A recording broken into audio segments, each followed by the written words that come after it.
Welcome to my YouTube channel. मैं हूं Aditi Bothra, graduate from IIT Madras. चलिए आगे बढ़ते हैं क्लास 11th के मैथमेटिक्स के सिलेबस में। हमारा चैप्टर चल रहा है रिलेशंस एंड फंक्शंस का, और रिलेशंस एंड फंक्शंस की लेक्चर सीरीज में हमने पिछले लेक्चर में फंक्शन समझ लिया है।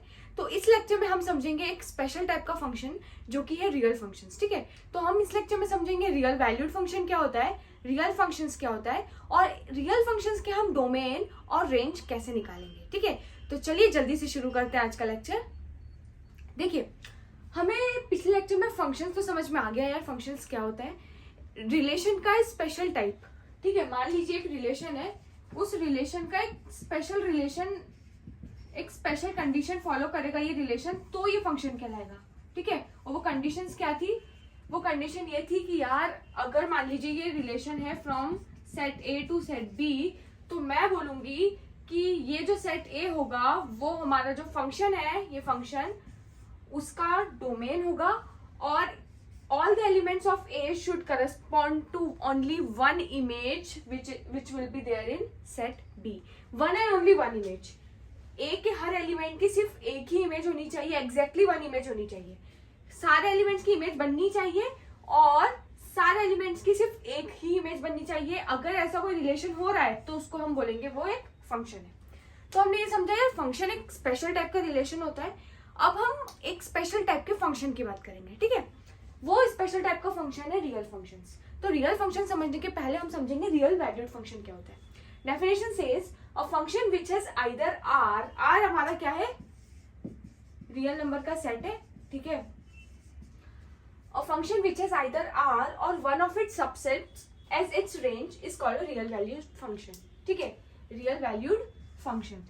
real valued function मतलब ऐसा फंक्शन जिसकी रेंज या तो रियल नंबर का सेट हो या रियल नंबर के सेट का एक सबसेट हो। ठीक है, मतलब हमारे ये रियल वैल्यूड फंक्शन में क्या मैटर कर रहा है, रेंज।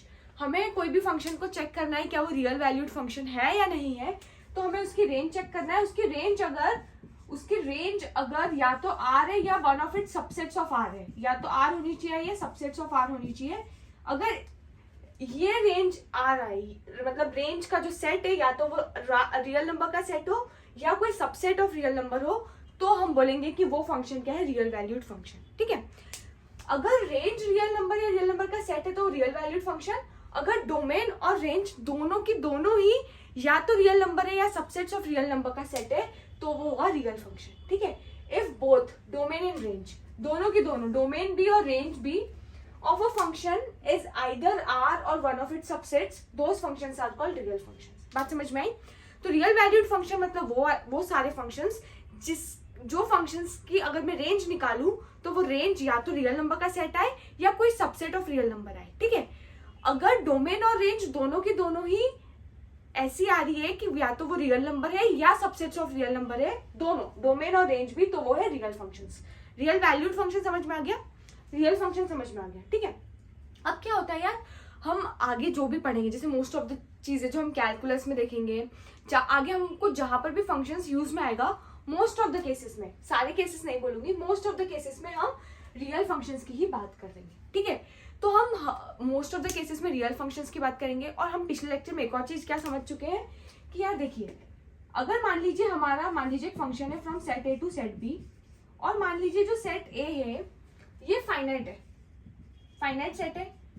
अगर ये फाइनाइट सेट है तो हम, ठीक है, मतलब इसके एलिमेंट्स को, इस फंक्शन के जो भी एलिमेंट्स होंगे उसको हम 1, 2, 2, 3, x, y कुछ भी करके ऐसे लिख सकते हैं। ठीक है, मतलब ऑर्डर्ड पेयर्स में हम लिख सकते हैं। ठीक है, इन अ रोस्टर फॉर्म।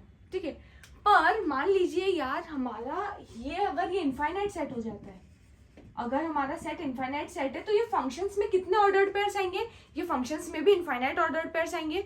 और हर ordered pair, infinite ordered pairs को मैं रोस्टर फॉर्म में तो लिख नहीं सकती हूँ, या किसी भी तरीके से ऐसे पर्टिकुलरली सिंगल करके लिखने लगी तो वो पॉसिबल नहीं होगा। तो इस टाइप ऑफ केसेस में जब हमारा जो सेट, जो डोमेन या रेंज, अगर हम डोमेन की बात करते हैं, ये हमारा अगर ए एंड बी जो है वो अगर हमारा इनफाइनाइट सेट्स होगा, तो हमारा फंक्शन में भी क्या होगा, इनफाइनाइट एलिमेंट्स होंगे। तो उस इनफाइनाइट ऑर्डर्ड पेयर्स को हम कैसे रिप्रेजेंट करेंगे? मोस्ट ऑफ द केसेस में इनफाइनाइट के लिए हम यूज करते हैं कोई फॉर्मूला। जैसे हम इन जनरल एक फॉर्मूले से रिप्रेजेंट कर देंगे कि यार ये हमारा फंक्शन है, ठीक है। फॉर एग्जाम्पल समझिए, जैसे मैंने बताया था कि फंक्शन को आप ऐसा कुछ समझिए जो जिसके अंदर एक ऑपरेशन होगा, ठीक है। इसको क्या नीड है, इसको एक इनपुट की नीड है, और इसको क्या, ये हमें क्या देगा, ये हमें एक आउटपुट देगा। हम मोस्ट ऑफ द केसेस में इनपुट को रिप्रेजेंट करेंगे x से, और मोस्ट ऑफ द केसेस में आउटपुट को रिप्रेजेंट करेंगे y से, ठीक है। तो ये फंक्शन है, मान लीजिए फंक्शन का नाम है f, ठीक है। f फंक्शन में मैंने x की वैल्यू दी तो आएगा y, तो इसको मैं ऐसे भी लिख सकती हूँ, f को मैंने x की वैल्यू दी इनपुट, तो मेरा आउटपुट आया y, ठीक है। इसको हम बोलेंगे f of x equals to y। ये हम फंक्शंस में समझ चुके हैं। देखिए, ये अगर हमारा ये सारे इनपुट्स, सारे के सारे इनपुट्स, अगर ऑल इनपुट्स जो है हमारे वो रियल नंबर्स ही हुए, तो ये हमारा क्या हो गया, रियल, एक मिनट, अगर हमारे सारे आउटपुट्स, ऑल आउटपुट्स क्या है, रियल नंबर हुए, तो ये हमारा रियल वैल्यूड फंक्शन है। अगर हमारा आउटपुट्स और इनपुट सारे के सारे रियल नंबर्स हुए, तो ये हो गया हमारा रियल फंक्शन, ठीक है। इतनी बात समझ में आ गई है। तो रियल फंक्शंस को मोस्ट ऑफ द केसेस में कैसे रिप्रेजेंट करेंगे, हम कोई फॉर्मूला लिख देंगे, क्योंकि मोस्ट ऑफ द केसेस में उसमें इनफाइनाइट एलिमेंट्स ही होंगे, ठीक है। तो हमने लिख दिया, मान लीजिए एक्स स्क्वायर प्लस 1। मान लीजिए ये मेरा फंक्शन है f, जिसको मैंने लिखा है एक्स स्क्वायर प्लस 1, तो मैं ऐसे भी बोल सकती हूँ f of x equals to x square plus 1। अब मान लीजिए मैंने इसमें इनपुट दिया x की वैल्यू 2, फॉर एग्जाम्पल मैंने अगर x की वैल्यू 2 दी तो वो इधर आएगी, इसमें x की वैल्यू 2 रखी है, तो 2 स्क्वायर प्लस 1, 4 प्लस 1 5, वैल्यू क्या है 5, तो आउटपुट की वैल्यू क्या आ जाएगी 5। तो x इक्वल्स टू 2 अगर इनपुट आया तो y इक्वल टू 5 क्या होगा हमारा आउटपुट। तो ये y होगा हमारा फंक्शन की वैल्यू, और ये होगा हमारा फंक्शन का इनपुट, ठीक है। तो x की वैल्यू 2 डाली तो y की वैल्यू क्या आई 5। तो कैसे हमने निकाला, ये हमारे पास एक फॉर्मूला था, ये फंक्शन एक फॉर्मूले से रिप्रेजेंट हो रहा था, ठीक है। तो मोस्ट ऑफ द केसेस में जब हम आगे पढ़ेंगे तो हमारे पास फंक्शंस फॉर्मूले के टाइप में ही होंगे, हमको f of x equal to कुछ ना कुछ कोई टाइप का फॉर्मूला ही दिया जाएगा, ठीक है। एक और चीज क्या होती है, रियल फंक्शंस को एक्चुअली लिखने का तरीका तो यही होता है, या तो मैं f maps a to b की जगह r टू r लिख दूं, या तो फिर मैं स्पेसिफिक a टू b भी लिख रही हूँ तो मैं स्पेसिफाई कर दूं कि यार वो a क्या है और b क्या है, ठीक है। या तो मैं r टू r लिख दूं, इसका मतलब डोमेन और कोडोमेन दोनों ही रियल फंक्शंस हैं। और अगर मैं लिखती हूँ f maps a to b, तो मेरे को स्पेसिफाई करना है a क्या है b क्या है, और उसके बाद में फंक्शन लिखती हूँ। हमें अभी तक तो इतना ही पता है, हम इसी तरीके से किसी भी फंक्शन को रिप्रेजेंट करेंगे। पर मान लीजिए अगर हम फंक्शंस, रियल फंक्शंस की बात करें, फ्यूचर में क्या होगा कि आप कैलकुलस में देखेंगे या आप जहां पर भी बाद में जितनी भी जगह आप फंक्शंस देखेंगे, मोस्ट ऑफ द केसेस में काफी जगह ये सब रिप्रेजेंट किया होता है, लिखा होता है, बट काफी सारी जगहों पर ये लिखना बंद हो जाएगा। मतलब ये लिखना बंद हो जाएगा कि यार हमारा ये सेट ए क्या है, सेट बी क्या है, या फिर फंक्शन मैप कहाँ से कहाँ तक कर रहा है, ये लिखना बंद हो जाएगा मोस्टली इन कैलकुलस, ठीक है। बस ऐसे फंक्शन लिख देंगे तो हमें इसको एज्यूम करना है कि रियल वैल्यू, रियल फंक्शन है और it is mapping from R to R, ठीक है। या फिर अगर कोई एक्सेप्शन है तो हम वो एक्सेप्शन देखकर ही बता देंगे, तो हमें मोस्ट ऑफ द केसेस में डोमेन और कोडोमेन को रिप्रेजेंट करने की जरूरत नहीं पड़ेगी। एक्चुअल तरीका फंक्शन को रिप्रेजेंट करने का है कि हमें फंक्शन लिखना हो, फंक्शन मैप कहाँ से कहाँ तक कर रहा है, डोमेन और कोडोमेन को भी रिप्रेजेंट करना है, और फंक्शन की वैल्यू क्या है वो हमें वो भी लिखना है, ठीक है। अगर फंक्शन फॉर्मूले से रिप्रेजेंट हो रहा है तो हमें ऐसा लिखना है, suppose f maps r to r, उसके बाद हमें लिख देना है कि f of x equals to x square plus 1। ये करेक्ट तरीका है। बट फ्यूचर में हम देखेंगे कि यार प्रैक्टिस में, हम प्रैक्टिकल केसेस में ये सारी चीजें नहीं लिखेंगे, हम डायरेक्टली लिखेंगे कि यार f ऑफ x है हमारा x cube plus 3x square plus 5x plus log x plus 3, ये हमारा फंक्शन है, और हम इसको सॉल्व करने लगेंगे, ठीक है। या हम इसमें जो भी आगे कैलकुलस में जो भी चीजें आएगी या और अदर चीजें, तो हम इसी को सॉल्व करते जाएंगे, या तो इसका इंटीग्रेशन, डिफरेंशिएशन, ये सब चीजें हम आगे समझेंगे, ठीक है। तो हम हर बार ये नहीं लिखेंगे कि it is mapping from what to what, ठीक है। तो मोस्ट ऑफ द केसेस में फ्यूचर में अभी तो आपको सब जगह लिखना है कि it is mapping from what to what, but future में आप देखेंगे कि आप धीरे धीरे लिखना बंद कर देंगे, क्योंकि आपको वो एज्यूम आपके दिमाग में आ जाएगा कि हाँ यार it is mapping from this to this, इसका डोमेन ये नहीं हो सकता, इसका रेंज ये नहीं हो सकता, ये सब चीजें आपको तभी समझ में आ जाएगी, ठीक है। तो अभी आपको समझ में आ गया रियल वैल्यूड फंक्शन मतलब जिसकी रेंज क्या हो, जिसकी रेंज रियल नंबर हो या सबसेट्स ऑफ रियल नंबर हो, और ऐसे फंक्शन जिसकी डोमेन और रेंज दोनों ही या तो रियल नंबर हो या सबसेट्स ऑफ रियल नंबर हो, तो वो होगा रियल फंक्शंस, ठीक है। रियल फंक्शंस को कैसे रिप्रेजेंट करेंगे, मोस्ट ऑफ द केसेस में फॉर्मूले से रिप्रेजेंट किया जाएगा, ठीक है, मोस्ट ऑफ द केसेस में फॉर्मूले से रिप्रेजेंट किया जाएगा। और जैसे मान लीजिए ऐसा भी हमारा एफ ऑफ एक्स हो सकता है, सिर्फ एफ ऑफ एक्स जरूरत नहीं है, आप मान लीजिए इसको एच ऑफ एक्स भी लिख सकते हैं, एच वन ऑफ एक्स भी लिख सकते हैं, फंक्शन को कैसे भी रिप्रेजेंट कर सकते हैं, कोई पर्टिकुलर रूल नहीं है। X square plus 1 upon x cube minus 1, मान लीजिए मैंने फंक्शन को इस तरीके से रिप्रेजेंट किया। अब मैंने लिखा नहीं है कि function is mapping from what to what, हमें खुद ही समझना है। देखिए नहीं लिखा है तो हम एज्यूम कर लेंगे कि रियल फंक्शन है, ठीक है, अगर नहीं लिखा है तो हम एज्यूम करेंगे ये रियल फंक्शन है, ये रियल फंक्शन है। अब हमें इसका डोमेन निकालने का क्वेश्चन आएंगे, डोमेन निकालिए, इसके रेंज निकालिए। तो अब हम इसको समझते हैं कि यार अगर हमें कोई भी रियल फंक्शन दिया जाएगा जिसका हमें डोमेन और कोडोमेन नहीं दिया है, डोमेन और कोडोमेन नहीं दिया है, हमें बस वो फंक्शन को देख के बताना है वो रियल फंक्शन है, वो रियल फंक्शन को देख के बताना है इसका डोमेन क्या होगा और इसका रेंज क्या होगा, ठीक है। चलिए अब रियल फंक्शन का कोई एग्जांपल देखते हैं, उसके बाद हम समझेंगे डोमेन और रेंज हम किसी भी रियल फंक्शन का कैसे निकालेंगे, ठीक है। तो क्वेश्चन है, मान लीजिए हमें एफ ऑफ एक्स गिवन है x minus 1 upon x plus 1। एक और चीज गिवन है यार, x is not equal to minus 1। पहला क्वेश्चन आता है यार कोई भी क्वेश्चन में ये क्यों गिवन होगा कि it is not equal to what, मतलब अगर इसमें लिखा है x is not equal to minus 1 तो ये लिखने की क्या जरूरत है, ये स्पेसिफाई करने की क्या जरूरत है। देखिए अगर एक्स की वैल्यू -1 हुई तो जो डिनोमिनेटर है हमारा जो फंक्शन है वो क्या है, x minus 1 upon x plus 1। अगर एक्स की वैल्यू -1 हुई तो डिनोमिनेटर में क्या आ जाएगा, 0। और मान लीजिए कभी भी डिनोमिनेटर में 0 आता है, मतलब कोई भी फंक्शन या कोई भी वैल्यू है अपॉन 0 आ रहा है, तो ये वैल्यू हम डिफाइन नहीं कर सकते कि कोई भी suppose x minus 1 upon x plus 1 है, ठीक है। अगर मैंने एक्स की वैल्यू रखी है -1 तो ये हो जाएगा -2 अपॉन 0, और -2 अपॉन 0 को अपन डिफाइन नहीं कर सकते हैं, ठीक है। तो देखिए हमें कभी भी कोई भी फंक्शन दिया होगा तो हमें ये चीज समझनी है कि क्या वो फंक्शन की क्या वैल्यूज नहीं हो सकती है, ठीक है, क्या वो फंक्शन क्या वैल्यूज नहीं ले सकता है। तो हमेशा हमें डिनोमिनेटर का ध्यान रखना है, डिनोमिनेटर को 0 नहीं होने देना है। अगर कहीं कोई भी वैल्यू रखने से डिनोमिनेटर की वैल्यू 0 आ रही है तो वो फंक्शन वो वैल्यू नहीं ले सकता, ठीक है। अगर ये रियल फंक्शन है तो ये रियल फंक्शन एक्स की वैल्यू -1 नहीं ले सकता, ठीक है। चलिए ये बात क्लियर है। अब देखिए फंक्शन हमें गिवन है x minus 1 upon x plus 1, then show that f of x equals to -1 upon x provided x is not equal to 0। Again ये क्यों लिखा है, क्योंकि x की वैल्यू 0 हुई तो 1 अपॉन 0 हो जाएगा जो कि डिफाइंड नहीं होगा, ठीक है।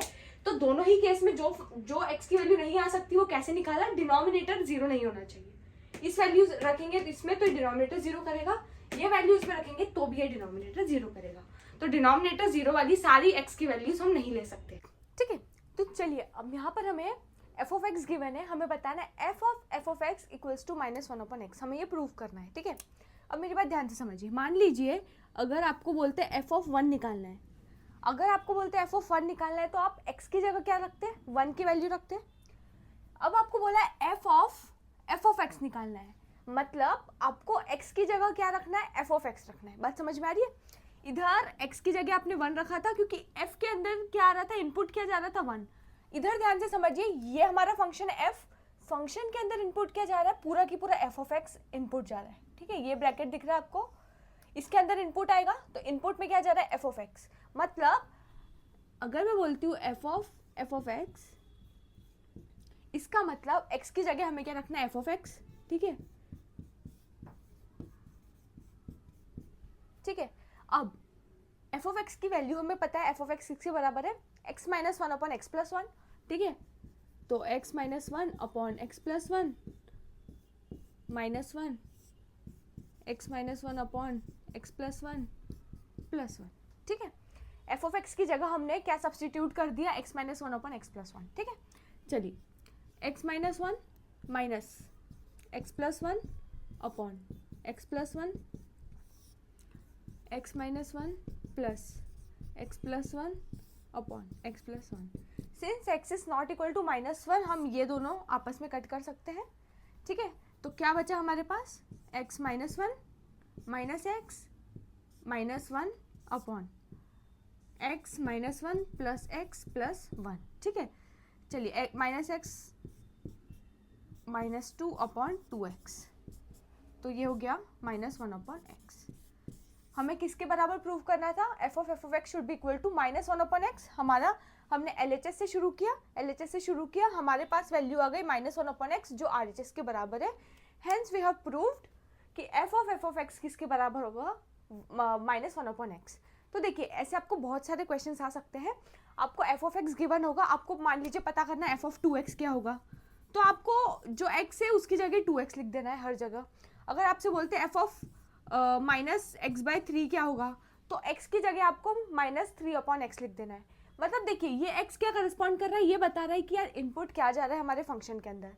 अब मान लीजिए हमारा इनपुट ही चेंज करके वो बोल रहे हैं -3/x हमारा इनपुट है, तो हमारा फंक्शन की वैल्यू क्या आएगी, इस इनपुट पे फंक्शन की वैल्यू क्या आएगी। तो आपको हर जगह जहां जहां x लिखा है, क्योंकि देखिए अगर x इनपुट है तो ये हमारा आउटपुट आ रहा है, ये हम फंक्शन का मतलब क्या है, अगर इनपुट x है तो आउटपुट ही आ रहा है। हमें बताना है अगर ये इनपुट है तो आउटपुट क्या आएगा। तो जहां जहां x लिखा है वहां वहां आप -3/x लिख देंगे। इस केस में जहां जहां x लिखा है वहां पर 2x लिख देंगे। ठीक है, इस तरीके से आप क्वेश्चन को सॉल्व कर सकते हैं। ऐसे आपको बहुत सारे क्वेश्चंस मिल जाएंगे जिसमें आपको रियल फंक्शन दिया होगा। देखिए इस एग्जाम्पल में भी आपको कहीं डिफाइन नहीं किया है कि function maps from what set to what set. ठीक है, R to R, A to B ये सब स्पेसिफाई नहीं किया है। ठीक है, तो कई बार आपको स्पेसिफाई नहीं किया जाएगा। ठीक है, अब हम समझेंगे कि यार किसी भी रियल फंक्शन की, ये रियल फंक्शन था। ठीक है, ये रियल फंक्शन था।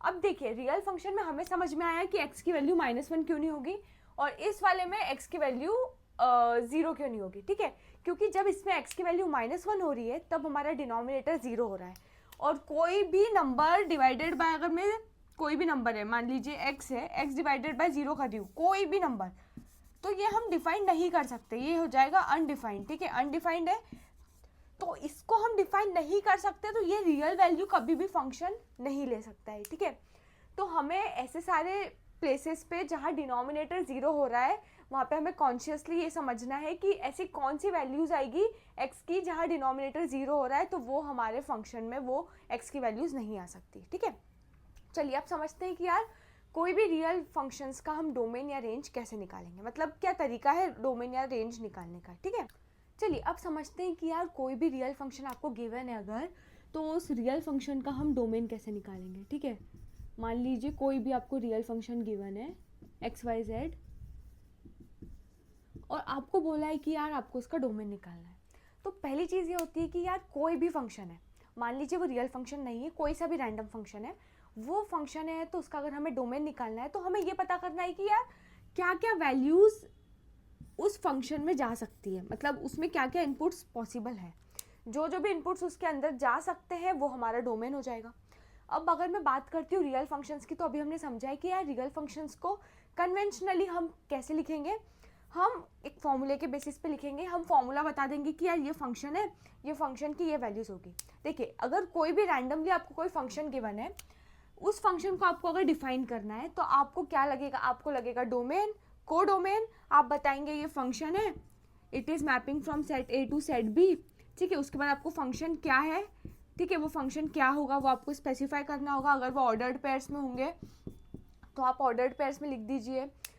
इस तरीके से आप कोई भी फंक्शन को डिफाइन करेंगे कि यार मतलब उसकी क्या क्या इमेजेस आएगी, फॉर ईच x उसकी इमेज क्या होगी वो आपको डिफाइन करना पड़ेगा। पर यार ये तो अपन इन जनरल कोई भी फंक्शन के लिए यही करेंगे, बट अगर आपको कोई रियल फंक्शन गिवन है तो कन्वेंशनली हमें पता है कि यार रियल फंक्शन को फॉर्मूले के बेसिस पे हमें बता देंगे कि यार ये फंक्शन है, ये फंक्शन है, तो आपको अगर इमेज निकालनी है तो इसमें आप कोई भी वैल्यू डालो, इस फंक्शन में आप कोई भी वैल्यू डालो तो वो आपको उसकी इमेज बता देगा। जैसे मान लीजिए फंक्शन की वैल्यू है x3, ठीक है, तो आप यहाँ पे कोई भी x की वैल्यू डालो। अगर आपने x की वैल्यू डाली 3 तो यहाँ पे आपको x3 मतलब f(x) की वैल्यू क्या आ जाएगी, 3 का क्यूब मतलब 27। तो आप कोई भी वैल्यू डालो, आपको उसकी इमेज पता चल जाएगी इस फॉर्मूले के बेसिस पे। ठीक है, most of the real functions में आपको ऐसा फॉर्मूला बेस्ड गिवन होगा। ठीक है, तो अगर कोई भी हम फंक्शन को ऐसा फॉर्मूले से रिप्रेजेंट कर रहे हैं तो हमें इनपुट चाहिए, हम उसका आउटपुट निकाल देंगे। ठीक है, अब हमें ये पता करना है कि यार ये डोमेन क्या होगा कोई भी रियल फंक्शन का, मतलब inputs, set of all the inputs. Real function है अगर ये, तो इसमें जो जो भी इनपुट्स जा सकता है वो इसका डोमेन होगा। ठीक है, अब क्वेश्चन में आपको मान लीजिए पूछा है कि यार आपको ये फंक्शन गिवन है, इस फंक्शन में आपको बताना है कि यार ये फंक्शन का डोमेन क्या है। यार कहीं पे भी आपको अगर डोमेन पूछे तो आपको ये पता करना है यार मैं x की क्या क्या वैल्यूज़ डालूँ, क्या x की वो वैल्यूज़ डालूँ जिसके करस्पॉन्डिंग मुझे f(x) मिल जाए। अब अगर ये रियल फंक्शन है तो मैं x की क्या रियल वैल्यूज डालूँ कि उसके करस्पॉन्डिंग मुझे रियल y वैल्यूज मिल जाए, ठीक है। मतलब मैं x की क्या रियल वैल्यूज डालूँ कि मुझे f ऑफ x जो फाइनल आउटपुट है, या तो मैं उसको y से रिप्रेजेंट कर सकती हूँ या f ऑफ x से रिप्रेजेंट कर सकती हूँ, वो रियल आए, ठीक है। सिर्फ आपको इतना चेक करना है कि ऐसी कौन से रियल नंबर्स मैं डालूँ x के अंदर, x की क्या रियल नंबर वैल्यूज दूँ, उसके करस्पॉन्डिंग मेरा जो f ऑफ x है या जो मेरा आउटपुट है या जो y है वो मेरा रियल फंक्शन आ जाए, या इमेज कुछ भी बोल सकते हैं आप, ठीक है, वो रियल फंक्शन आ जाए, ठीक है। अब मान लीजिए आपको बोला है, मान लीजिए f ऑफ x आपको गिवन है x+3/x-1। मान लीजिए आपको f ऑफ x की वैल्यू गिवन है। अब आपको पता करना है यार ये आपको ये गिवन है कि ये रियल फंक्शन है, ये रियल फंक्शन है। अब आपको बताना है कि यार इसका डोमेन क्या होगा। इसका डोमेन हमें पता करने के लिए हमें ये पता करना है कि क्या क्या रियल वैल्यूज में इसमें डाल सकती हूँ जिसके करस्पॉन्डिंग मुझे आउटपुट भी रियल वैल्यू मिल जाए, ठीक है।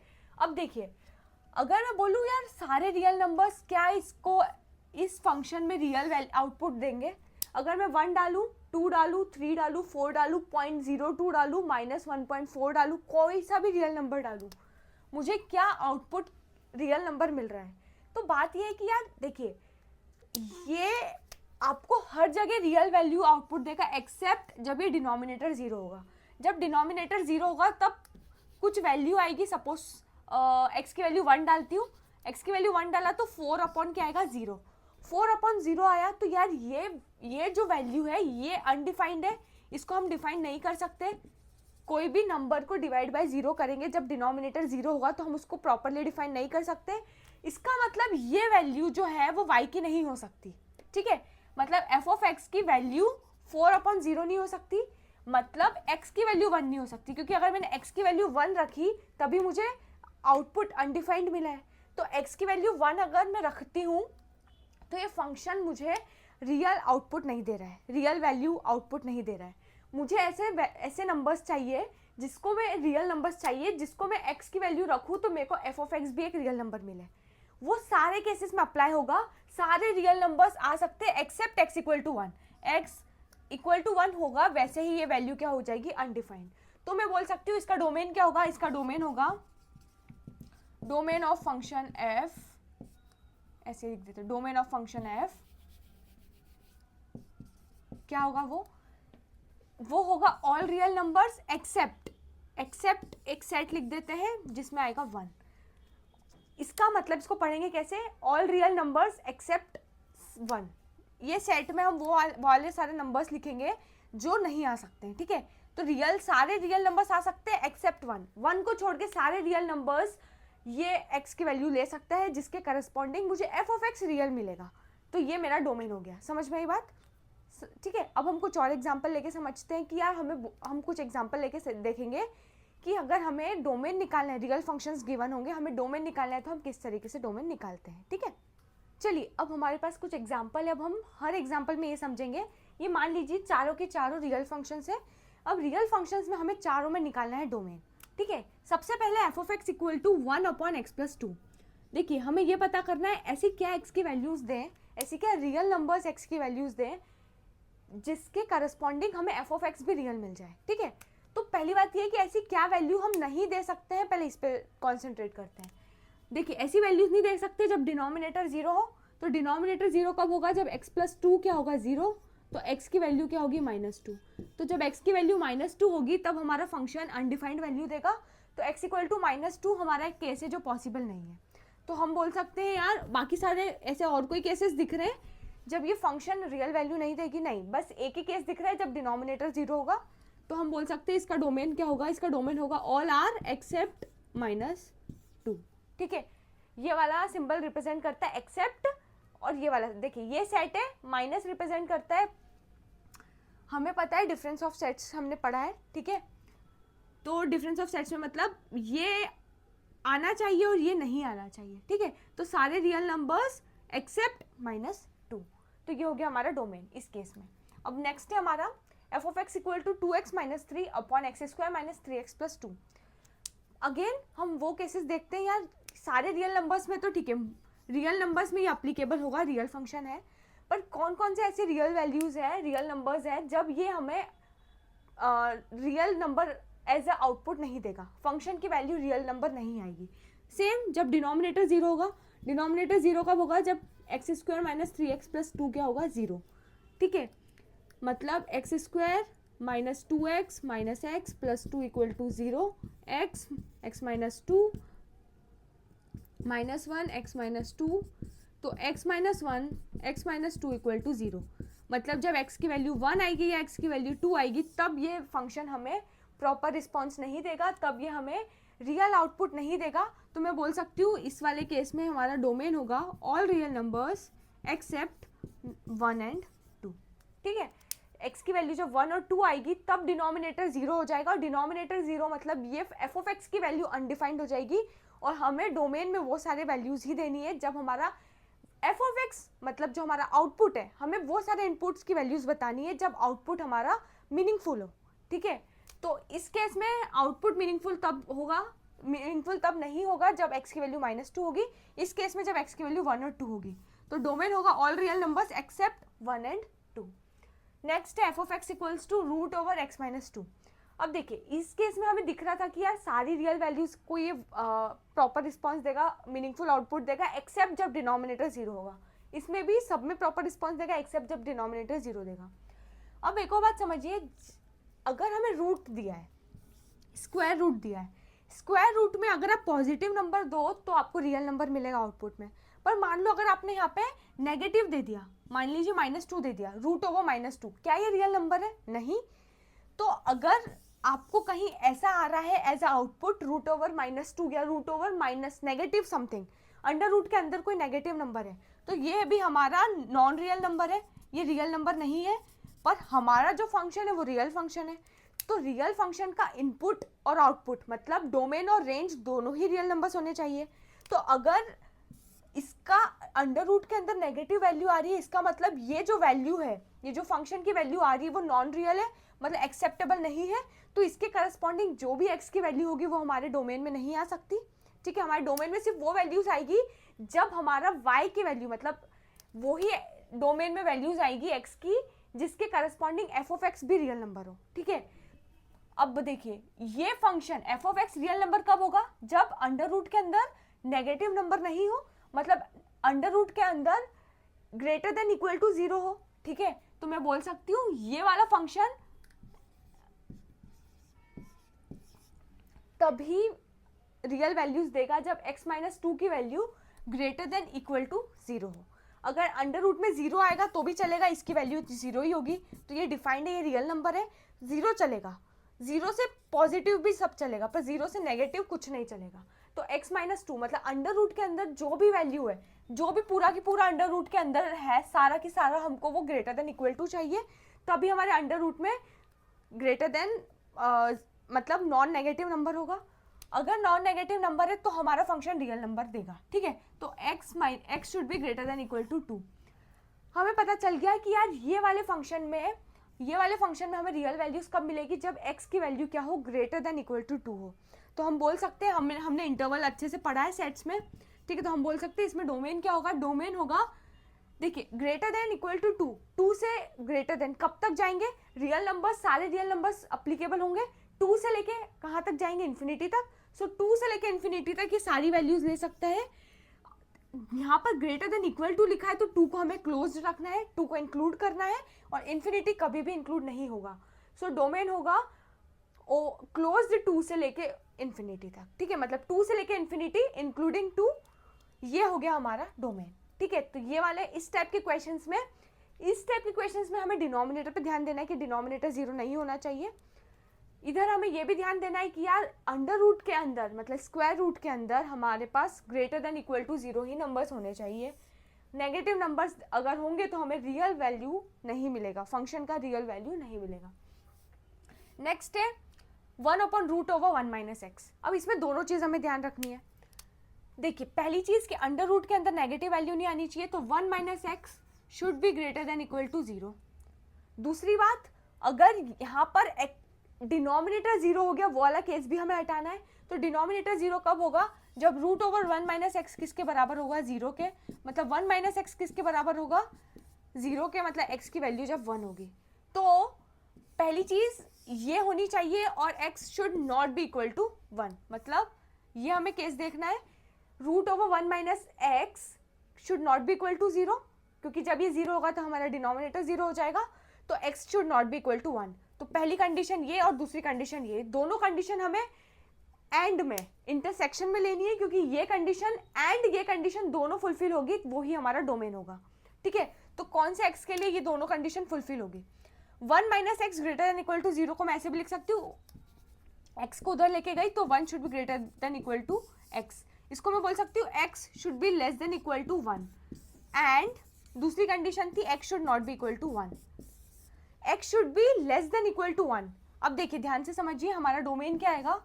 हमारा डोमेन आएगा इस केस में, देखिए x should be less than equal to 1, मतलब 1 से छोटा होना चाहिए। 1 से छोटा कहाँ तक? माइनस इन्फिनिटी से सब चलेगा, तो माइनस इन्फिनिटी से लेके 1 तक सारे नंबर्स आ गए।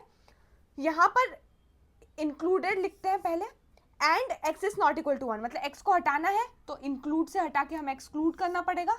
तो हमारा डोमेन हो गया इस केस में माइनस इन्फिनिटी से ओपन 1। ठीक है, तो कोई भी आपको किसी भी तरीके का क्वेश्चन दे दे, आपको अगर डोमेन निकालना है तो आपको सिर्फ एक चीज़ ध्यान रखनी है, इस फंक्शन में मैं क्या x की वैल्यूज ऐसी दूं जिसके करस्पॉन्डिंग मेरा जो आउटपुट है, मेरा f ऑफ x की जो वैल्यू है वो भी रियल वैल्यू हो। ठीक है, मतलब रियल वैल्यूज आपको इनपुट में देनी है, ऐसी वैल्यूज जिसके करस्पॉन्डिंग आउटपुट भी रियल हो। ठीक है, अब ध्यान से समझिए, सिर्फ आपको मेन चीज़ ये देखनी है, देखिए majorly most of the R के लिए, most of the real numbers के लिए वो एप्लीकेबल होगा। आपको ये ध्यान में रखना है कि कौन कौन से आर की वैल्यूज़ के लिए वो एप्लीकेबल नहीं होगा। ठीक है, इधर आपने समझ लिया -2 के लिए एप्लीकेबल नहीं होगा, इसमें 1 और 2 के लिए एप्लीकेबल नहीं होगा, इसमें यहाँ 2 से लेके इन्फिनिटी तक एप्लीकेबल है, इसके पहले किसी के लिए भी एप्लीकेबल नहीं है। ठीक है, इसमें माइनस इन्फिनिटी से 1 तक के लिए एप्लीकेबल है, उसके बाद किसी के लिए भी एप्लीकेबल नहीं है। तो आपको ये सब चीज़ें ध्यान रखनी है। इस तरीके से आपको कोई भी रियल फंक्शन दे दे और आपको डोमेन निकालना है, तो आपको ऐसे ही डोमेन निकालना है। आपको वो सारे एक्स की वैल्यूज़ देखनी है जिसके करस्पॉन्डिंग आपको फंक्शन की रियल वैल्यू मिल जाए।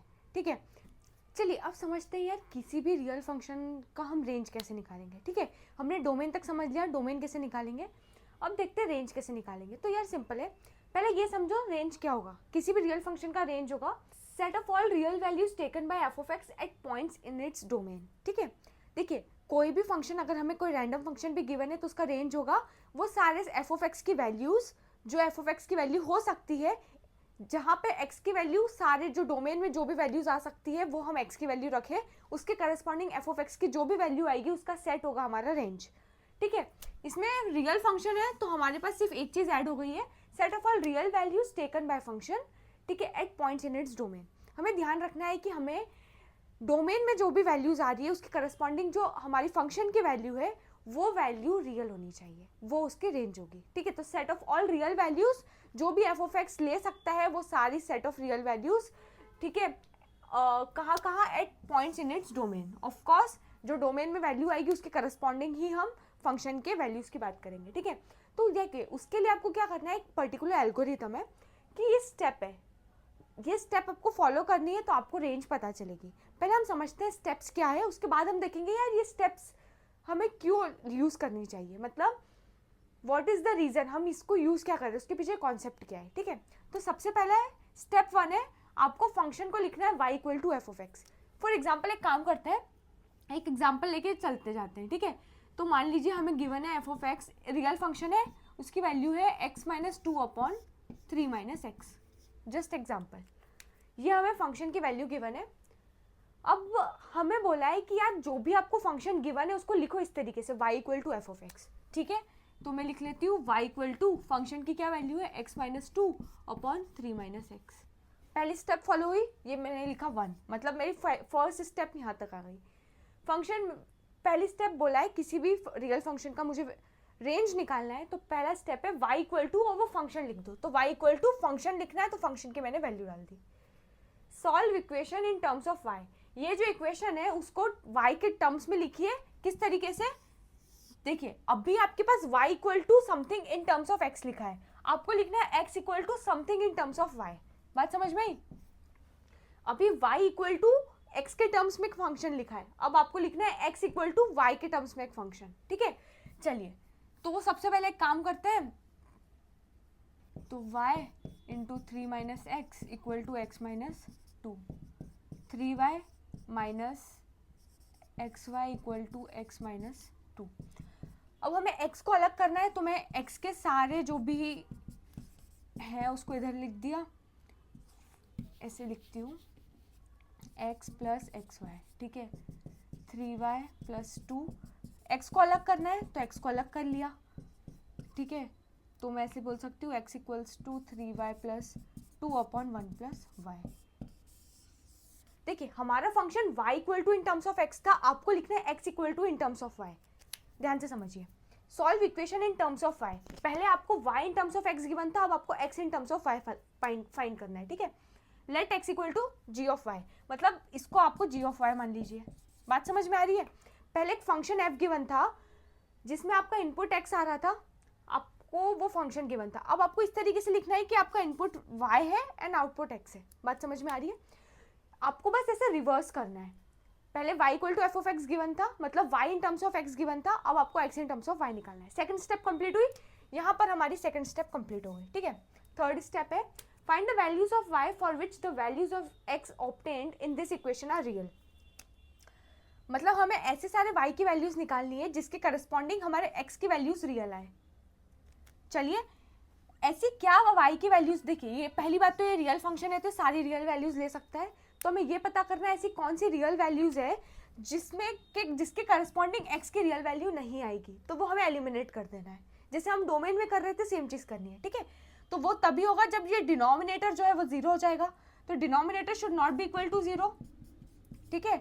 तो y should not be equal to -1, हमें पता चल गया। तो हमारा रेंज हो जाएगा, range of f of x will be all real numbers except -1, ठीक है।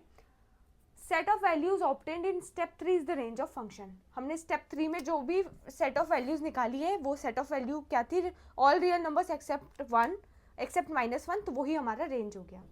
अब बात समझिए, हमने स्टेप्स देख लिया, हम स्टेप्स कैसे यूज करेंगे वो समझा। अब आप ये समझिए कि आप ये स्टेप्स क्यों कर रहे हैं, ध्यान से समझिए। जब मान लीजिए सेम फंक्शन लेते, सेम टू सेम फंक्शन, इसका मान लीजिए आपको डोमेन पता करना है, F of x equals to x minus 2 upon 3 minus x. मान लीजिए ये फंक्शन है, आपको डोमेन पता करना है। डोमेन मतलब क्या होता था, डोमेन में हम देखते थे यार हम x की क्या वैल्यूज रखे जिसके करस्पॉन्डिंग हमारे पास, मान लीजिए इसको मैं y बोल रही हूँ, ठीक है, एफ ऑफ एक्स को मैं y बोल रही हूँ, ठीक है। तो हम डोमेन में देखते थे हम x की क्या रियल वैल्यूज रखे जिसके करस्पॉन्डिंग y की रियल वैल्यूज आए। हम फोकस करते थे x की वैल्यूज पे क्योंकि यही डोमेन में आता है। तो हम डोमेन में देखते थे कि x की हम क्या वैल्यूज डालें जिसके करस्पॉन्डिंग y रियल नंबर आए। रेंज में हम देखेंगे हम y की क्या ऐसी वैल्यूज डालें जिसके करस्पॉन्डिंग हमारा x रियल आए। बात समझ में आ रही है? मतलब ऐसी सारी वैल्यूज देखनी है जब हमारा जो y है वो रियल नंबर हो, at the same time x भी रियल नंबर हो, ठीक है। देखिए ध्यान से समझिए, इसमें हम क्या करेंगे, हम लिखेंगे कि यार ये रियल फंक्शन कब नहीं होगा, जब y की वैल्यू रियल नहीं होगी, जब डिनोमिनेटर 0 होगा, तो 3 minus x should not be equal to 0, तो x should not be equal to 3। ये हमारा डोमेन क्या हो जाएगा, डोमेन हो जाएगा हमारा इस केस में set of all real numbers accept the number 3, ठीक है। ये डोमेन आ गया, मतलब डोमेन में हम निकालते थे सेट ऑफ ऑल x की value, set of all x values जिसके करस्पॉन्डिंग y रियल वैल्यू दे। रेंज में हम निकालेंगे set of all y values जिसके करस्पॉन्डिंग x रियल हो, ठीक है। ध्यान से समझिए, ऐसा क्यों कर रहे हैं, क्योंकि देखिए डोमेन में हमें ये निकालना है यार x के इनपुट, x क्या है, इनपुट है, हम इनपुट क्या दे जिसके करस्पॉन्डिंग आउटपुट रियल आए। अब देखिए रेंज में है, रेंज में हमें ऐसे रियल वैल्यूज मतलब आउटपुट निकालना है, आउटपुट भी रियल होना चाहिए, इनपुट भी रियल होना चाहिए, ठीक है, क्योंकि वो रियल फंक्शन है।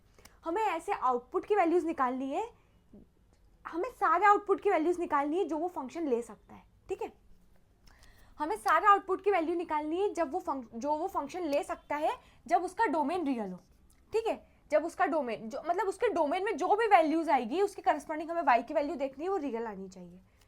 अब ध्यान से समझिए, हमने इसको ऐसे क्यों लिखा था? जब ये y in terms of x लिखा है, हमने इसको x in terms of y इसलिए लिखा है क्योंकि y in terms of x लिखा है, तो हमें पता क्या करेंगे हम इसमें पता करेंगे कि यार x की क्या वैल्यूज आनी चाहिए जिसके करस्पॉन्डिंग y रियल हो। पर अब हमें पता करना है कि y की क्या वैल्यूज हो जिसके करस्पॉन्डिंग x भी रियल हो। ठीक है, हमें x का भी ध्यान रखना है, तो इसलिए हम ये वाली स्टेप तक आए थे। यहाँ से लेके यहाँ तक हमने इसलिए सॉल्व किया x को इन टर्म्स ऑफ y, ताकि हम x को इन टर्म्स ऑफ y लिखेंगे तो हम ये बता पाए कि y की ऐसी क्या क्या वैल्यूज हम ले सकते हैं जिसके करस्पॉन्डिंग x भी रियल हो।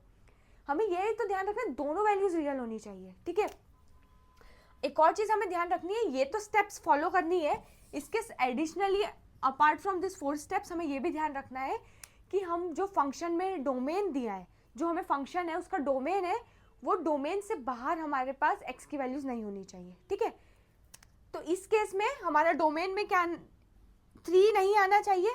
तो अगर हम हमारे फंक्शन में 3 वैल्यू रख रहे हैं तो हमारा जो आउटपुट आ रहा है वो रियल नहीं आएगा। ठीक है, वो रियल नहीं आएगा by default.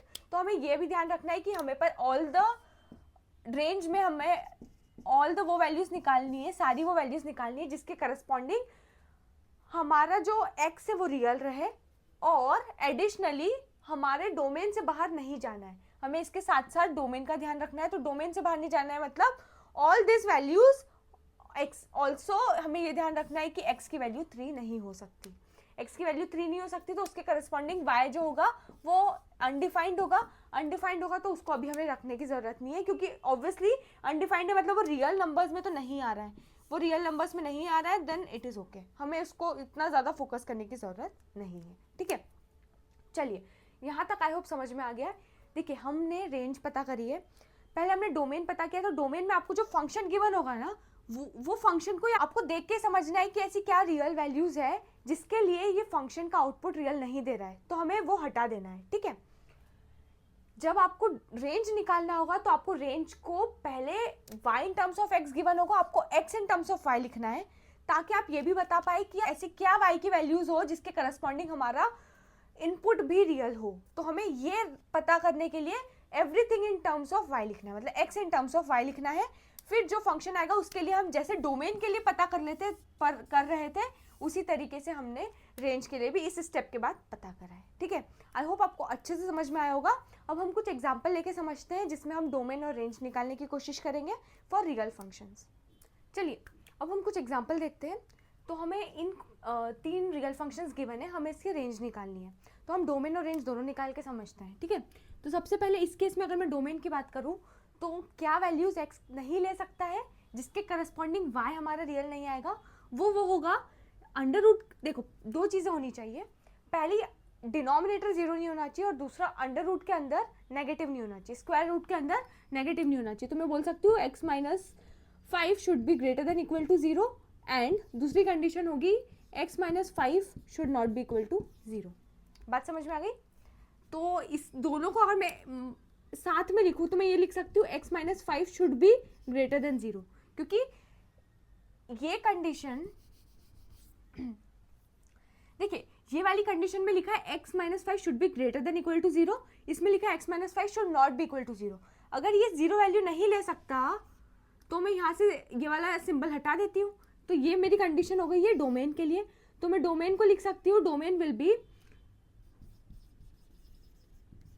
Domain of function will be set of all real numbers. चलिए ऐसे समझते हैं, x should be greater than equal to 5। ठीक है, ग्रेटर देन 5, तो 5 से लेके इन्फिनिटी तक सारी वैल्यूज ओपन 5, क्योंकि 5 को इंक्लूड नहीं करना है। अब अगर मैं बात करती हूँ इसकी रेंज निकालने की, तो रेंज के लिए सबसे पहले हमें ये समझना है, देखिए 1/√x माइनस 5 लिखा है। ठीक है, तो देखिए ये आपको गिवन है, अब आपको पता करना है इसमें रेंज क्या है। इसका रेंज निकालने के लिए पहली चीज़ तो आप ये कर सकते हो, हमने जो मेथड देखी थी आप वो फॉलो कर सकते हो। दूसरी चीज़ आप सिंपली ये देख सकते हो, यार ये फंक्शन को अगर आप ध्यान से समझें, ये फंक्शन की वैल्यू हमेशा 5 से बड़ी होगी, x की वैल्यू हमेशा 5 से बड़ी होगी क्योंकि हमारा डोमेन है। ठीक है, अगर x की वैल्यू हमेशा 5 से बड़ी, x इज ग्रेटर देन 5 है, ठीक है, तो हमारा जो डिनोमिनेटर है, डिनोमिनेटर में अंडर रूट है, क्या कोई भी स्क्वायर रूट नेगेटिव हो सकता है? नहीं। तो मैं ऐसे बोल सकती हूँ x minus 5 is greater than 0। Of course यही हमारी कंडीशन है, तो root over x minus 5 should also be greater than 0 and 1 upon root over x minus 5 should also be greater than 0। तो पहली कंडीशन तो हमें ये समझ में आ गई कि ये हमारा जो रेंज है वो फंक्शन हमेशा पॉजिटिव होना चाहिए। ठीक है, क्या ये जीरो हो सकता है? क्या ये जीरो हो सकता है? नहीं, ये जीरो नहीं हो सकता। ये जीरो होने के लिए डिनोमिनेटर को इनफाइनाइट होना पड़ेगा, जो पॉसिबल नहीं है। ठीक है, तो मैं बोल सकती हूँ हमारा रेंज होगा इस केस में 0 से लेके इन्फिनिटी ओपन। बात समझ में आ गई? तो ये हमारा रेंज हो गया। तो देखिए, हर चीज़ को आप ब्लाइंडली एक ही तरीके से सॉल्व करने की कोशिश करेंगे तो वर्क नहीं करेगा। हमेशा maths is all about practice. आप जितने क्वेश्चंस करोगे आपको देख के समझ में आएगा कि आपको उसको किस तरीके से प्रोसीड करना है। ठीक है, चलिए ये वाला हो गया, हमारा रेंज निकल गया। Range is from 0 to infinity. Next है फंक्शन गिवन है root over 16 minus x square. देखिए, सिंस ये अंडर रूट में लिखा है, आप पहली चीज़ तो बोल सकते हो, पहली कंडीशन ये है कि जो हमारा फंक्शन होगा वो ग्रेटर देन इक्वल टू 0 होगा। क्यों? क्योंकि अंडर रूट, जैसे स्क्वायर रूट लिखा था तो हमें पता था स्क्वायर रूट कभी भी नेगेटिव नहीं हो सकता, तो स्क्वायर रूट ऑफ समथिंग कभी भी नेगेटिव नहीं हो सकता, तो मैं ये बोल सकती हूँ it should always be greater than equal to 0। ठीक है, चलिए अब मेरी बात ध्यान से समझिए। अगर मैं बोलती हूँ सेम तरीके से सॉल्व करते, y equal to root over 16 minus x square. अब मैंने दोनों जगह स्क्वायर किया। ठीक है, तो ये y square minus x square equal to 16 minus y square and x equal to root over 16 minus y square. एक्स की क्या वैल्यूज आ सकती है? देखिए, दो चीज़ आ सकती है, plus minus root over 16 minus y square. अब एक चीज़ क्लियर है, हमारा जो फंक्शन है वो पॉजिटिव ही होगा, तो मैं इसमें सिर्फ एक केस निकालती हूँ जो कि होगा root over 16 minus y square. ये हमारी कंडीशन आ गई। अब हमारी देखिए स्टेप 1 हमने करी। स्टेप 1 में हमने y इक्वल टू वो फंक्शन के हिसाब से लिखना है, उसके बाद हमें y in terms of x लिखा है, अब हमें x in terms of y करना है। ये हमने कर लिया, यहाँ तक पहुँच गए। अब हमें बताना है ये फंक्शन में हमारी y की क्या क्या वैल्यूज हो सकती है। ये वाले फंक्शन में क्या हो सकती है y की वैल्यूज? यार y की वैल्यूज ऐसी होनी चाहिए कि इसके अंदर जो भी लिखा है वो ग्रेटर देन इक्वल टू 0 होना चाहिए, नहीं तो हमारा x की वैल्यू रियल नहीं आएगी, तो ग्रेटर देन इक्वल टू 0 होना चाहिए। बात समझ में आ रही है? चलिए यहाँ तक क्लियर है। इधर से हमें पता चल गया है कि यार y की वैल्यू कहाँ से कहाँ तक आ सकती है, -4 से 4 तक। इसके अलावा कोई y की वैल्यूज नहीं आ सकती। तो ये हो गया हमारा रेंज। ठीक है, तो इस केस में हमारा रेंज हो गया क्लोज्ड -4 से क्लोज्ड 4। ठीक है, आई होप सब चीज़ें आपको अच्छे से समझ में आ रही है। देखिए नेक्स्ट है फंक्शन गिवन है, तो हम सिंपली सबसे पहली चीज़ y को इससे इक्वेट कर देते हैं। अब हम पहले निकालते हैं डोमेन। डोमेन क्या होगा? डोमेन होगा हमारा जहाँ पे ये फंक्शन y की रियल वैल्यू दे, तो वो कब नहीं होगा? डोमेन में x की 3 वैल्यू नहीं आ सकती, x should not be equal to 3। ठीक है, तो मैं बोल सकती हूँ रियल नंबर एक्सेप्ट 3। क्लियर है इतनी बात? चलिए डोमेन निकल गया। अब रेंज को समझिए। रेंज में देखिए, चलिए पहले हम स्टेप बाय स्टेप करते हैं। पहले हमने y को इस टर्म्स में लिख दिया, अब हमें क्या करना है? अब हमें इसको सॉल्व करना है। अब ध्यान से समझिए, इसको हम ऐसे भी लिख सकते हैं, x minus 3 x plus 3 upon x minus 3 लिख सकते हैं। और हमें पता है कि x is not equal to 3, तो हम इसको और इसको आपस में कट कर सकते हैं, राइट? ठीक है, तो बचा क्या? x plus 3। y की क्या वैल्यू आ गई? x plus 3। अब अगर मैं x के टर्म्स में लिखूं तो 3 माइनस x के टर्म्स में लिखूं तो y माइनस 3। ठीक है, y in terms of x था, अब हमने x in terms of y लिखा है। अब हमें ये देखना है इसकी क्या क्या रियल वैल्यूज आ सकती है। ऐसी हम क्या y की वैल्यू दे कि x की वैल्यू रियल आए। या सारे r के लिए ये पॉसिबल है, सारे r के लिए हमारी x की वैल्यू क्या दे रहा है? रियल नंबर दे रहा है। ठीक है, क्योंकि इसमें ना कोई डिनोमिनेटर है ना स्क्वायर रूट है, और ऐसी कोई भी केस नहीं दिख रहा है जब ये हमें रियल वैल्यू नहीं देगा। ये हर वैल्यूज में y की हम कुछ भी वैल्यू दें, हमें x की क्या रियल वैल्यू मिल रही है, तो मैं सारे रियल नंबर्स बोल सकती हूँ येस। एक चीज़ हमें ध्यान रखनी है, हमें डोमेन को ध्यान रखना है। यार डोमेन में x की वैल्यू 3 नहीं हो सकती, तो अगर मैंने यहाँ पे x की वैल्यू 3 रखी तो मेरे पास y की वैल्यू 6 आ रही है। तो जब x की वैल्यू 3 पॉसिबल नहीं है तो y की वैल्यू 6 भी पॉसिबल नहीं होगा। तो हमारा रेंज आएगा, range is set of all real numbers accept the value 6। Range होगा सारे रियल नंबर्स एक्सेप्ट 6। 6 क्यों नहीं आएगा? क्योंकि यार देखिए, रेंज के लिए आपको ये पहले पता करना है कि यार आपको ऐसी क्या वैल्यूज रखनी है y की जिसके करस्पॉन्डिंग आपका x रियल आए। वो तो आपको समझ में आ रहा है। ठीक है, y भी रियल होना चाहिए, x भी रियल होना चाहिए। आपको ये भी ध्यान रखना है, आपने स्टेप्स तो समझ लिए, हमने पिछली इसके पहले जस्ट पहले हमने समझा है कि यार स्टेप्स क्या है, एल्गोरिथम लिखी थी स्टेप 1 स्टेप 2 स्टेप 3 स्टेप 4, हमको लिखा है कि यार कैसे कैसे हमें प्रोसीड करना है, ठीक है।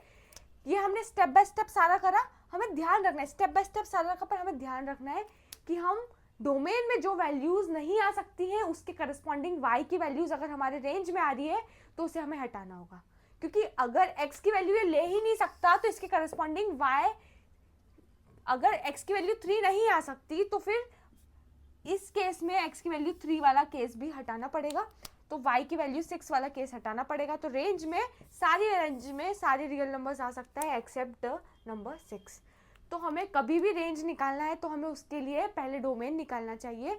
डोमेन निकालने के बाद हमें समझना चाहिए कि अच्छा डोमेन में ये वैल्यूज़ नहीं आ सकती, उसके बाद हमें रेंज निकालना है। रेंज को हमने पूरा निकाल लिया, फिर रेंज को निकालने के बाद हमें एक बार रीचेक करना है कि डोमेन की कोई वैल्यू है ऐसी जिसके करस्पॉन्डिंग हमने रेंज में अभी भी वैल्यू लिख के रखी है, अगर लिखी है तो उसको हमें हटाना है, ठीक है। आई होप आपको रेंज भी रियल फंक्शंस का अच्छे से समझ में आ गया होगा। तो हमने इस लेक्चर में सबसे पहले real functions, real valued functions देख लिया, ये क्या होता है। रियल वैल्यूड फंक्शंस मतलब सिर्फ रेंज आपका रियल नंबर्स होगा या रियल नंबर्स का सेट होगा, सबसेट होगा। अगर रियल फंक्शन है तो रियल फंक्शन मतलब आपका डोमेन और रेंज दोनों ही या तो रियल नंबर्स होगा या रियल नंबर्स का सबसेट होगा। फिर हमने निकाला है कि यार अगर हमें रियल फंक्शन का डोमेन निकालना है तो क्या मेथड है, कैसे निकालना है, और अगर रेंज निकालना है रियल फंक्शन का तो हमें कैसे निकालना है। तो रियल फंक्शन का डोमेन और रेंज निकालते आपको अच्छे से समझ में आ गया होगा। एंड देखिए आप जैसे जैसे प्रैक्टिस करेंगे ना, maths is all about practice, आप जैसे जैसे प्रैक्टिस करेंगे, बहुत सारे क्वेश्चंस करेंगे जिसमें आप रेंज निकाल रहे हैं, बहुत सारे क्वेश्चंस में आप डोमेन निकाल रहे हैं, तो आपको धीरे धीरे समझ में आएगा कि आपको कैसे प्रोसीड करना है। तो this is the basic things, आपको वो एल्गोरिथम समझ में आना चाहिए, ठीक है। कभी कभी आप क्वेश्चन को देख के, जैसे इस क्वेश्चन को देख के आप क्लियर हो सकते हो यार ये फंक्शन की वैल्यू कभी नेगेटिव नहीं हो सकती, देख के क्लियर है, क्योंकि 1/स्क्वायर रूट ऑफ समथिंग लिखा है, स्क्वायर रूट ऑफ समथिंग कभी नेगेटिव नहीं हो सकता, तो ये वैल्यू कभी भी हमेशा पॉजिटिव ही वैल्यू देगी, ठीक है, मतलब नॉन नेगेटिव ही रहेगी। तो आपको देखकर ही कभी कभी चीज़ें क्लियर हो जाएगी, और आप जैसे जैसे प्रैक्टिस करेंगे आपको बहुत अच्छे से पकड़ में आ जाएगा कि आपको कैसे किसी भी क्वेश्चन के लिए प्रोसीड करना है। तब तक आप थोड़ा ट्राई कीजिए, हिट एंड ट्रायल कीजिए, ये मेथड लगा के देखिए, वो मेथड लगा के देखिए, आपके हिसाब से आप सारे केसेस कवर कर रहे हैं या नहीं कर रहे हैं ये देख लिए। एक मेन चीज़ आपको हमेशा रेंज निकालते समय डोमेन को भी ध्यान रखना है कि वो डोमेन की वो एक्स की वैल्यूज़ तो नहीं मैं लिख रहा हूँ रेंज में जो आ ही नहीं सकती, जो एक्स की वैल्यूज़ पॉसिबल ही नहीं है उसके करस्पॉन्डिंग में वाई की वैल्यूज़ तो नहीं लिख रहा हूँ, अगर लिख रहा हूँ तो वो वाई की वैल्यूज़ हमें हटानी होगी, ठीक है। तो चलिए आई होप यहाँ पे आपको ये सारी चीज़ें समझ में आ गई होगी। तो ये लेक्चर हमारा खत्म होता है रियल फंक्शंस का। तो चलिए अब मैं मिलती हूँ आपको नेक्स्ट लेक्चर में। Thank you.